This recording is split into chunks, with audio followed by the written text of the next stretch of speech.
السلام علیکم ورحمۃ اللہ وبرکاتہ۔ الحمد للہ وکفا وسلام علی عبادہ الذین اصطفى والتقى والعفاف والغنى۔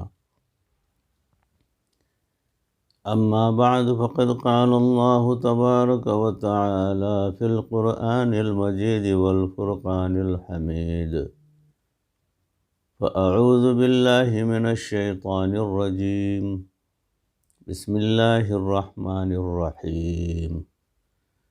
قل ان کنتم تحبون اللہ فاتبعونی یحببکم اللہ، صدق اللہ مولانا العظیم۔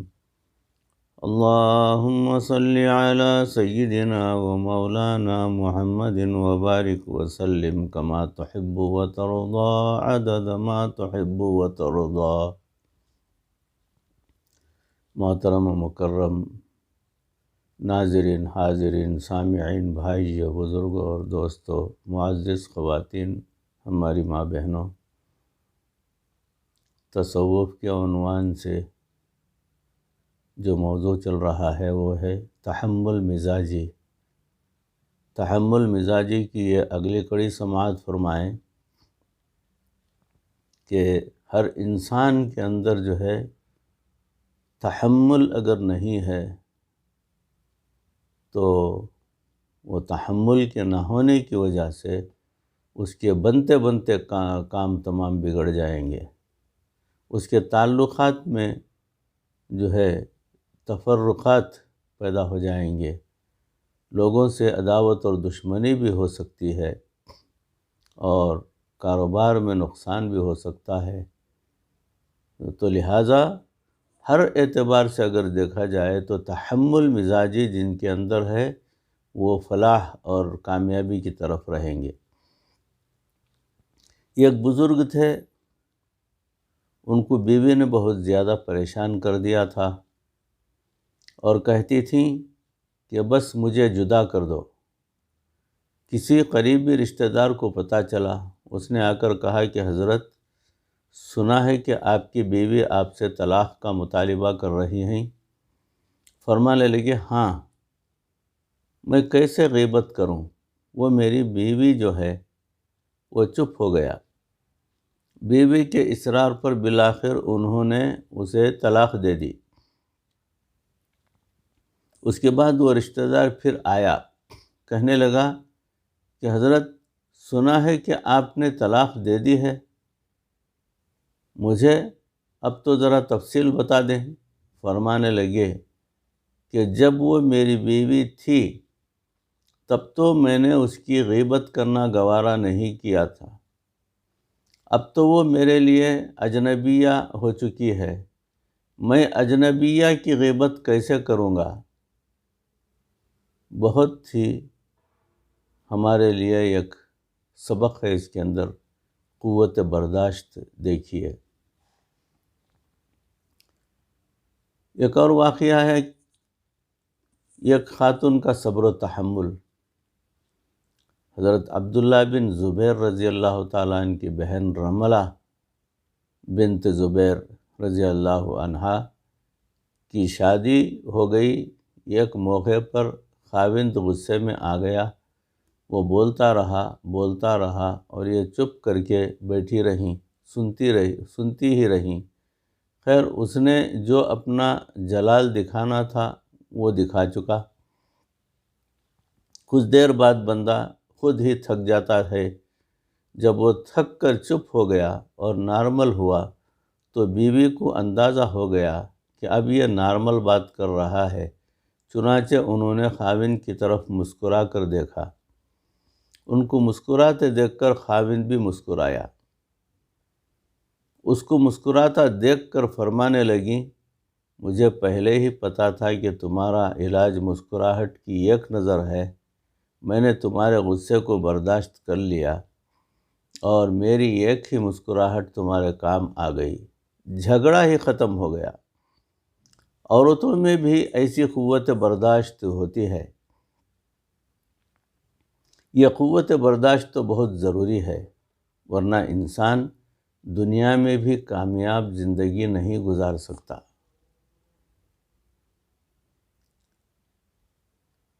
اگر خود بندے کے اندر قوت برداشت نہ ہو تو اسے شکوے ہی شکوے ہوتے رہیں گے۔ بیوی ہے تو خاوند سے شکوہ کرے گی، خاوند ہے تو بیوی سے شکوہ کرے گی، باپ ہے تو اولاد سے شکوہ کرے گی، اولاد ہے تو ماں باپ سے شکوہ کرے گی، پڑوسی ہے تو پڑوسی سے شکوہ کرے گی۔ چند دن پہلے ٹیلی فون پر کسی سے بات ہوئی، ان کو اللہ نے باہر ملک جانے کی توفیق دی ہوئی ہے۔ جب پیٹ بھرا ہو تو پھر مزاج ویسا ہی بن جاتا ہے۔ ان کو کچھ دن یہاں ہمارے ملک میں رہنے کا موقع ملا، ذرا سی بات پر کہنے لگتے میں تو یہاں بہت پریشان ہوں، یہاں کے لوگ ایسے ہوتے ہیں ویسے ہوتے ہیں۔ میں نے بات تو ان کی سن لی، لیکن مجھے اتنا زیادہ اندازہ ضرور ہو گیا کہ ان کے اندر قوت برداشت کتنی ہے۔ اللہ نے اگر آپ کو پیٹ بھر کر کھانے کی توفیق دی ہے تو کیا اب سارے شہر بھر کے ایسے جیسے ہو گئے ہیں، ایک جیسے ہو گئے ہیں؟ کوئی ان سے پوچھے کہ آپ کو کون سے سرخاب کے پر لگے ہوئے ہیں، تمہیں بھی اللہ باہر کی رزق کے بجائے یہیں رزق دے دیتا اور ساتھ فاقے بھی دے دیتا تو پھر تمہارا کیا بنتا؟ تم بھی تو یہیں پیدا ہوئے تھے، یہیں پلے بڑے ہیں۔ اور بات کرنے کا انداز دیکھو کہ جی یہ ہمارے شہر کے ایسے ہوتے ہیں، انہیں شہر والوں سے علم جو ہے پڑھنا ہے، انہیں شہر والوں سے بیعت ہو کر تربیت کروانی ہے اور بات بھی انہی کے خلاف کرنی ہے۔ جی ہاں، مقامی ایسے ہوتے ہیں جس سے بھی بات کرو اسی سے جھگڑا، یہ بھی پسند نہیں وہ بھی پسند نہیں۔ اگر سارے ہی آپ کو پسند نہیں تو کیا آپ اللہ کو پسند ہیں؟ بتائیے کہ آپ اللہ کو پسند ہیں، جبکہ آپ کو کوئی بھی پسند نہیں، نہ شہر پسند نہیں، نہ وہاں کے لوگ پسند نہیں، نہ وہاں کا کھانا پینا پسند نہیں، وہاں کا اٹھنا بیٹھنا پسند نہیں، تو اللہ کو آپ کیسے پسند آ جائیں گے؟ کیا سارے ہی برے ہو گئے؟ ایک آپ ہی اچھے ہیں دنیا میں؟ بندے کو چاہیے کہ وہ اپنے بارے میں کچھ سوچے کہ میری حالت کیا ہے۔ اہل اللہ کی یہ پہچان ہوتی ہے کہ ان کو کسی سے شکوہ نہیں ہوتا۔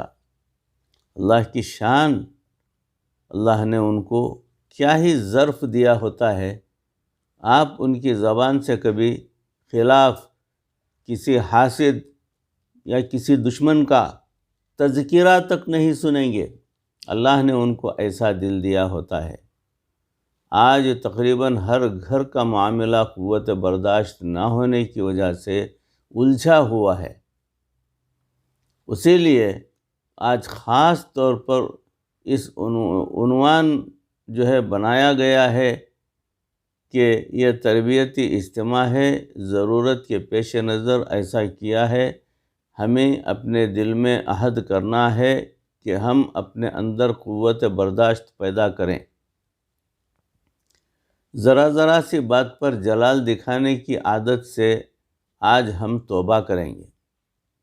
اللہ رب العزت کو صبر پسند ہے۔ یاد رکھنا کہ صبر اللہ رب العزت کی مدد کو دعوت دیتا ہے۔ جو صبر کرتا ہے اللہ اس کا وکیل ہوتا ہے، اللہ اس کا کارساز ہوتا ہے، اللہ اس بندے کا مددگار ہوتا ہے۔ ہم صبر کر کے اللہ کی مدد کو اپنے پلڑے میں لے لیں۔ جنت کی کنجی لا الہ الا اللہ ہے۔ نماز کی کنجی طہارت ہے، وضو یعنی پاکی صفائی، اس کے بغیر نماز نہیں ہوتی۔ وضو ہو تو نماز پڑھنا آسان ہوتا ہے۔ نیکی کی کنجی سچ بولنا ہے۔ علم کی کنجی حسن سوال، اچھے انداز سے سوال کرنا ہے، اخلاق سے سوال کرنا ہے، نرمی سے سوال کرنا ہے، پیار اور محبت سے سوال کرنا ہے۔ ولایت کی کنجی ذکر کثیر، کثرت سے ذکر کرنا۔ یہ کثرت سے ذکر کرنے والا اللہ کا ولی ہو جاتا ہے۔ فلاح کی کنجی تقویٰ ہے، یعنی کامیابی اگر آپ کو دنیا میں حاصل ہونی ہے تو اپنے اندر تقویٰ اختیار کیجیے۔ تقویٰ کیا ہے؟ اللہ کا ڈر اور خوف۔ جو بھی کام کریں گے اللہ کو حاضر اور ناظر رکھ کر کام کریں گے۔ توفیق کی کنجی گناہ سے پرہیز۔ جو شخص جتنا گناہ سے پرہیز کرے گا اللہ تعالیٰ اسے اتنے ہی نئے نئے اعمال کی توفیق عطا فرماتے جائیں گے۔ نعمت کی کنجی شکر ادا کرنا۔ اپنی نعمتوں پر اللہ کا شکر ادا کریں، اللہ کی نعمتیں اور زیادہ آپ پر آتی چلی جائیں گی۔ مدد الہی کی کنجی صبر کرنا ہے۔ اللہ کی مدد اگر چاہتے ہیں تو آپ صبر کے ساتھ رہا کیجیے۔ جب بندہ صبر کرتا ہے تو اس کے بدلے اسے اللہ تعالیٰ کی مدد ملتی ہے۔ آج آپ یہ سبق یاد کر لیں کہ اگر معاملات میں آپ کے ساتھ زیادتی ہو رہی ہو تو صبر کر جائیں اور اللہ تعالیٰ کی مدد کے مستحق بن جائیں۔ یہ چیز ہمیشہ یاد رکھیں کہ معاملات جب بھی خراب ہونے لگیں گے آپ اسٹرانگ وکٹ سے کھیلیں۔ اسٹرانگ وکٹ سے کھیلنے کا مطلب یہ ہے کہ صبر کریں، پھر اس صبر میں آپ کا کارساز اور مددگار کون ہوگا؟ اللہ۔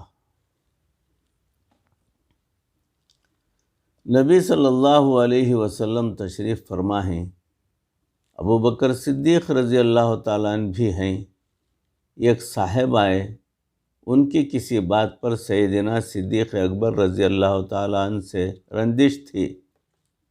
وہ رنجش کس بات کی تھی؟ انہوں نے سخت باتیں کرنا شروع کر دیں۔ وہ باتیں کرتے رہے اور صدیق اکبر رضی اللہ تعالیٰ عنہ بھی سنتے رہے اور اللہ کے محبوب صلی اللہ علیہ وسلم بھی سنتے رہے۔ جب بات بڑھنے لگی تو سیدنا صدیق اکبر رضی اللہ تعالیٰ عنہ نے جواب دیا، اپنی طرف سے صفائی پیش کی۔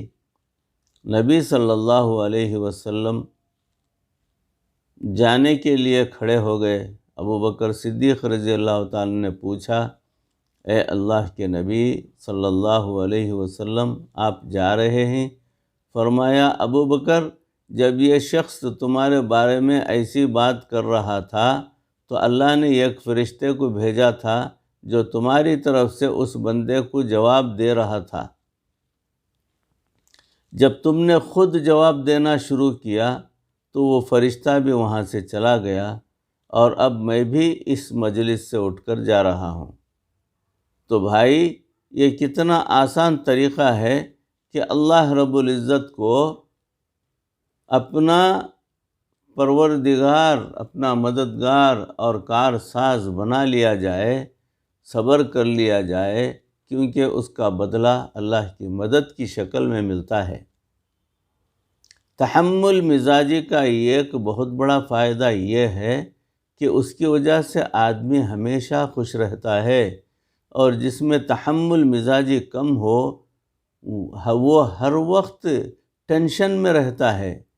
عورت ہے تو کبھی خاوند پر غصہ کرے، کبھی بچوں پر غصہ کرے، کبھی ساس پر غصہ کرے، کبھی ننندوں پر غصہ کرے، کبھی ہمسایوں پر غصہ کرے، حتیٰ کہ کبھی اپنی بہنوں پر غصہ۔ اور اگر مرد ہے تو کبھی ماتحتوں پر غصہ کرے، کبھی ساتھ والے دوستوں پر غصہ کرے، کبھی بیوی پر غصہ، ہر وقت ہی ٹینشن میں۔ تو تحمل مزاجی کا یہ کتنا بڑا فائدہ ہے کہ بندہ اس شر بھری دنیا میں بھی خوشیوں بھری زندگی گزار سکتا ہے۔ ایک انمول موتی سماعت فرمائیں۔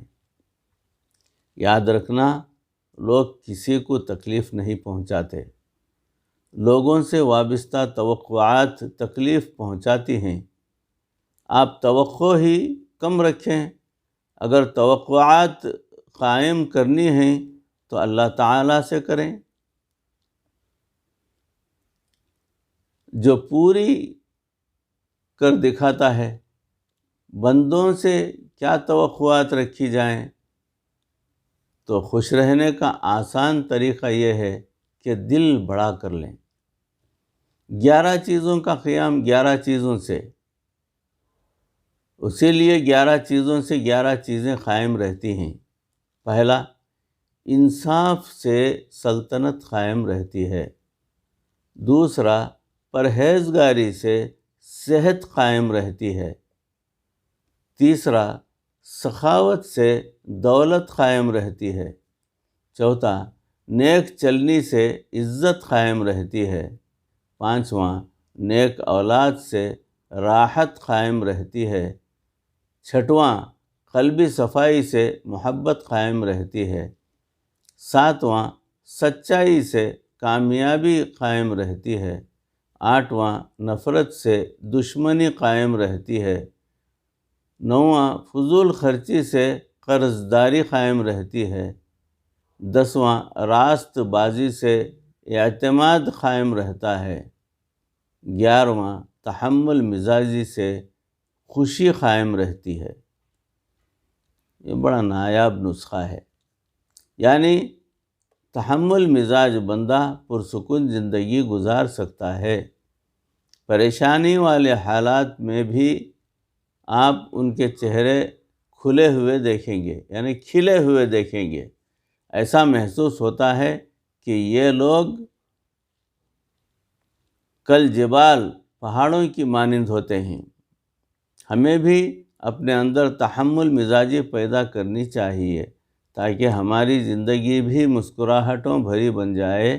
تو یہ 11 موتیوں کی ایک لڑی آپ کو دے دی گئی، اب اس کو آپ استعمال کر لیں۔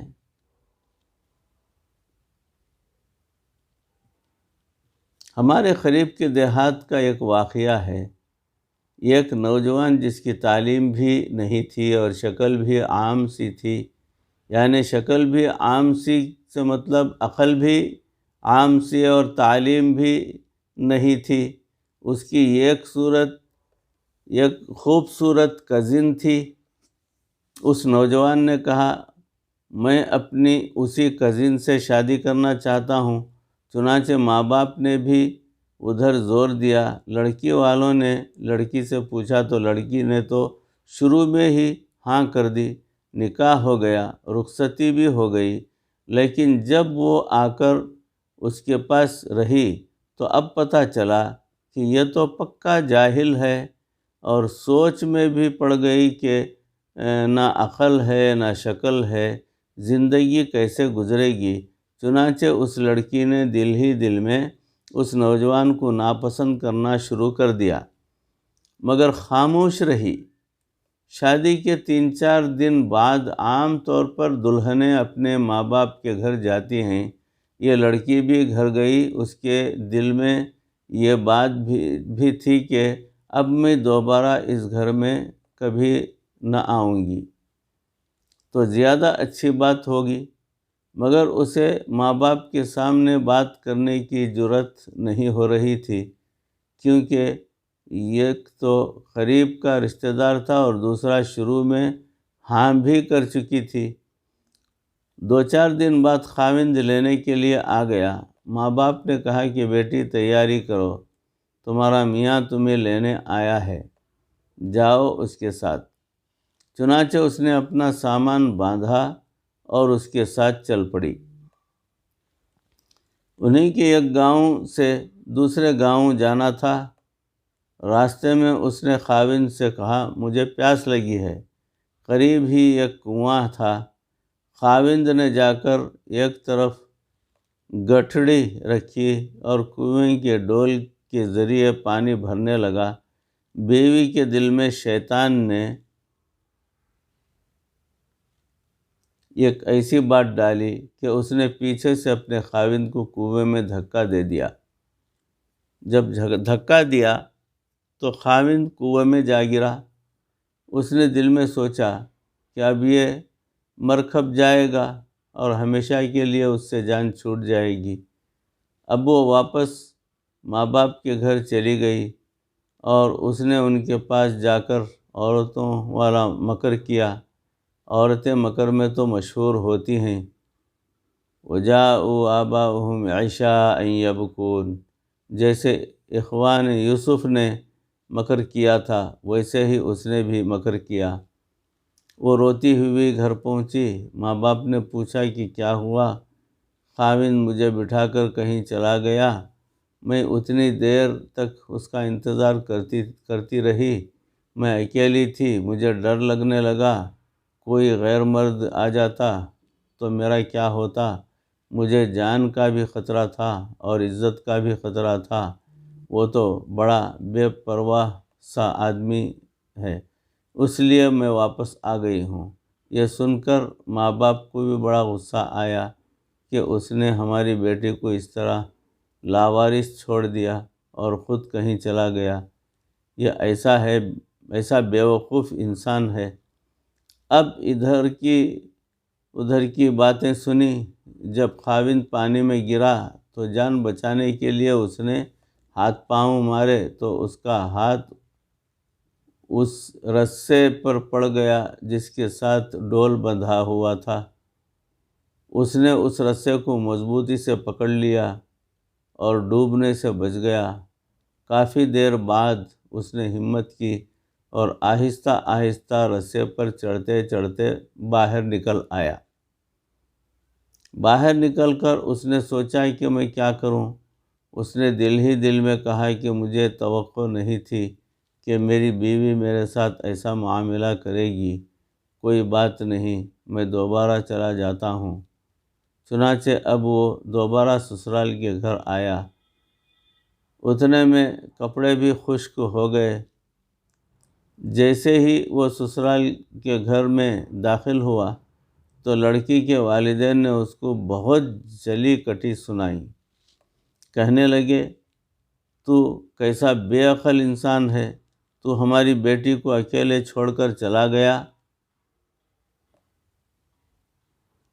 تو بڑا بے پرواہ ہے، تجھے اس کا ذرا خیال نہیں۔ انہوں نے جو کچھ کہا اس نے خاموشی سے سنا اور آخر میں صرف اتنا کہا کہ ہاں مجھ سے غلطی ہو گئی ہے، بہرحال آپ اپنی بیٹی کو بھیج دیں، ہمیں گھر جانے میں دیر ہو رہی ہے۔ جب انہوں نے دیکھا کہ یہ بہت شرمندگی کا اظہار کر رہا ہے تو انہوں نے پھر بیٹی سے کہا، کوئی بات نہیں، اب تم چلی جاؤ۔ اب بیٹی تو چل پڑی، لیکن اس کے دل میں یہ بات بار بار آنے لگی کہ اگرچہ یہ ان پڑھ تھا، اگرچہ یہ بے عقل تھا، شکل اچھی نہیں تھی، مگر اس نے میرے ماں باپ کے سامنے میرا عیب تو چھپایا ہے، اس کا دل بڑا ہے نا، اگر یہ میرے ماں باپ کے سامنے میری حرکت کھول دیتا تو میں تو ماں باپ کو چہرہ دکھانے کے قابل بھی نہیں رہتی۔ اس ایک بات پر اس لڑکی کے دل میں خاوند کی ایسی محبت پیدا ہوئی کہ اس نے اپنی بقیہ پوری زندگی اپنے خاوند کی محبت میں گزار دی۔ بھائیوں، بزرگوں اور دوستوں عزیزوں، موضوع چل رہا ہے تحمل مزاجی کے عنوان سے، تو اس کہیں سنی باتوں پر اس عاجز کو بھی آپ تمام کو بھی عمل کرنے کی توفیق پروردگار عطا فرمائے۔ اللہ رب العزت ہمیں دین اور دنیا کی سعادتوں سے نوازے، ہماری زندگیوں کو خوشحال بنا دے، ہماری ازدواجی زندگی بھی خوشحال بنا دے، سکون اور راحت عطا فرما۔ پروردگار مرتے دم تک کسی کا محتاج نہ بنا۔ ان کہی سنی باتوں پر ہم سب کو جو ہے اخلاص کے ساتھ عمل کرنے کی توفیق عطا فرما، اور مرتے دم تک کسی کا محتاج نہ بنا۔ ایمان پر اور کلمے پر ہماری موت نصیب فرما۔ ربنا تقبل منا انک انت السمیع العلیم وتب علینا انک انت التواب الرحیم۔ صلی وسلم علی حبیبک سیدنا و مولانا محمد و آلہ و صحابہ اجمعین برحمتک یا ارحم الراحمین والحمد للہ رب العالمین۔ السلام علیکم ورحمۃ اللہ وبرکاتہ۔